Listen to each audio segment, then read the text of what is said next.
सभी को नमस्कार। यह डिक्टेशन करियर फर्स्ट चैनल द्वारा आपको दिया जा रहा है। खंड 2 का मैटर है, ध्यानपूर्वक लिखिएगा। Ready start.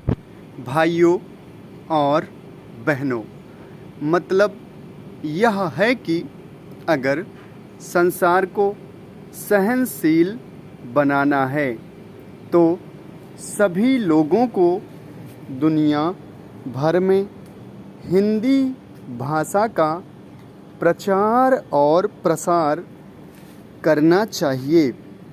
ज़्यादातर व्यापार के लिए कच्चा माल तो किसान ही पैदा करता है, फिर किसान के लिए कृषि अनुसंधान के खर्च में दुनिया भर में कटौती क्यों की जा रही है।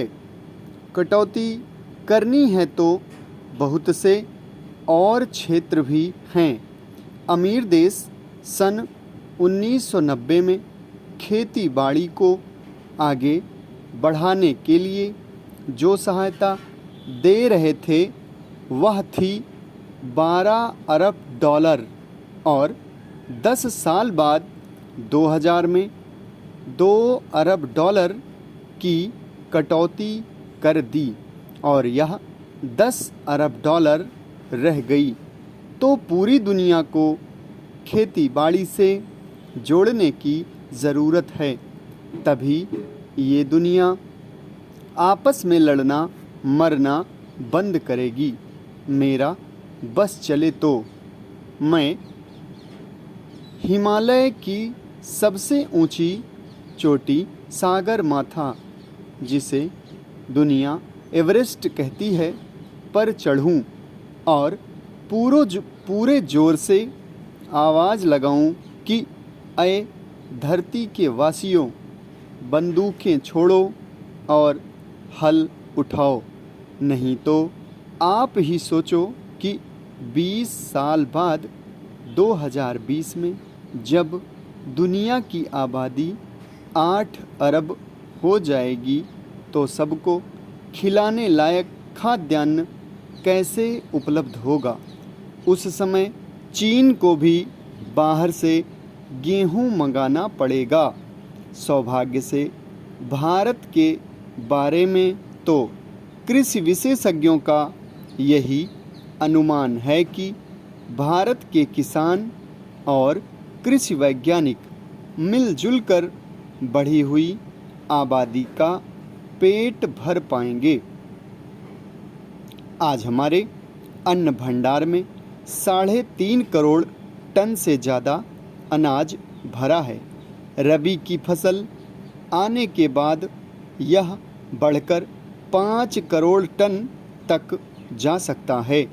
रखने की जगह नहीं है, इसलिए समाज कल्याण के कामों में लगाने और विविध रूपों में निर्यात करने के अवसर बढ़ रहे हैं।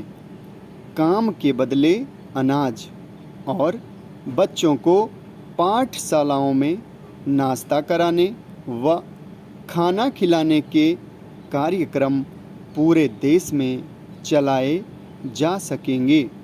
यह एक तरह से दूसरी क्रांति, कृषि क्रांति का ही नतीजा है कि हम 101 करोड़ से ज़्यादा आबादी को अपने खेतों में उपजाई फसल से ही खाद्यान्न उपलब्ध करा रहे हैं। खाने वाले तेल की कुछ वर्ष पहले कमी हुई थी। हमने पुरजोर कोशिश की। पिछले कुछ वर्षों में आयात तो घटकर प्रतिवर्ष 300 करोड़ रुपए का हो गया।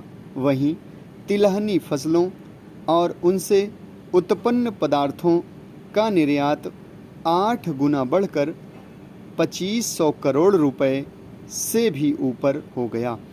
यह सब फल है किसानों, वैज्ञानिकों एवं प्रसार कार्यकर्ताओं के अथक प्रयास का।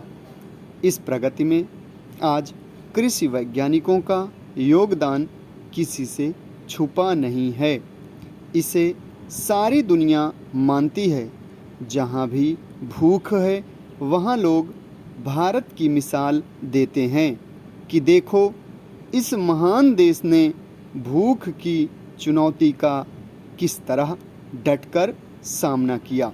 आज जब निर्यात के अवसर खुले हैं, विश्व का परिवेश बदल रहा है, सारी दुनिया के बाजार खुल गए हैं। सौभाग्य से दुनिया में शाकाहार भी बढ़ रहा है। इस समय हमारे विविध व्यंजनों को विश्व बाजार में प्रचलित करने के बड़े मौके हैं। समाप्त। धन्यवाद।